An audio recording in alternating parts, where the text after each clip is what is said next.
It is not officially called a pandemic, but COVID-19 is rapidly spreading worldwide. Here's a look at how fast things are developing.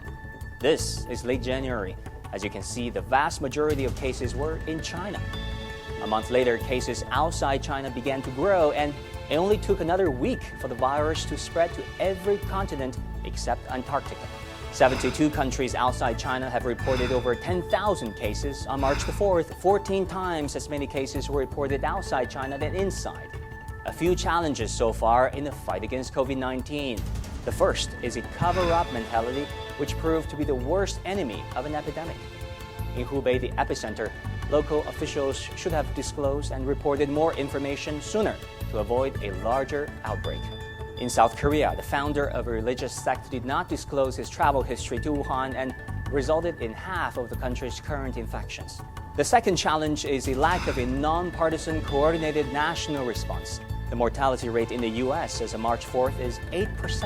That is higher than the 4% in China's epicenter Hubei or 3% in Iran. With 2020 being an election year in the U.S., the Trump administration's response to COVID-19 has been as much a political issue as a public health issue. While the real focus, as many argue, should be on a quicker response and faster diagnosis. What happened in the United States is that the CDC created a test, up a reagent, sent a test out to 50 states, and then said, "Oh, hold up, don't use it. Let us fix it." How quickly it's can now we get March. on track now, Matt? We hear that it's coming very soon, but I'm here to tell you right now, at one of the busiest hospitals in the country, I don't have it at my fingertips. I still have to call the Department of Health. I still have to make my case, plead to test people. Right now, there's probably hundreds or low thousands of cases. Hundreds or low thousands of coronavirus cases in the U.S. that aren't reported. Yet. It's a big country, 340 million people. One of the mistakes, one of the challenges was getting the diagnostic testing in place. We always rely on the CDC in a public health emergency. The final challenge is to find the balance between personal liberty and restrictive measures, such as quarantine and travel bans. In hard-hit Italy, besides in heavily affected cities, there have not been nationwide travel restrictions.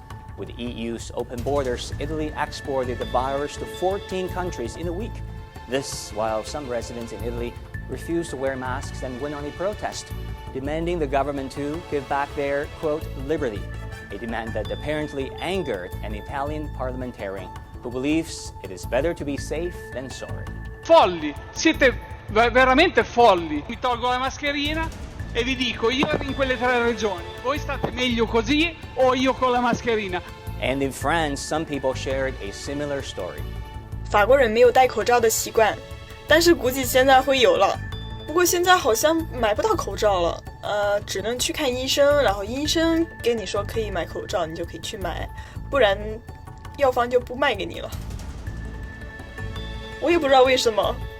我们都感觉法国政府关于这个事情有点过于轻松，我们法国人民都很担心。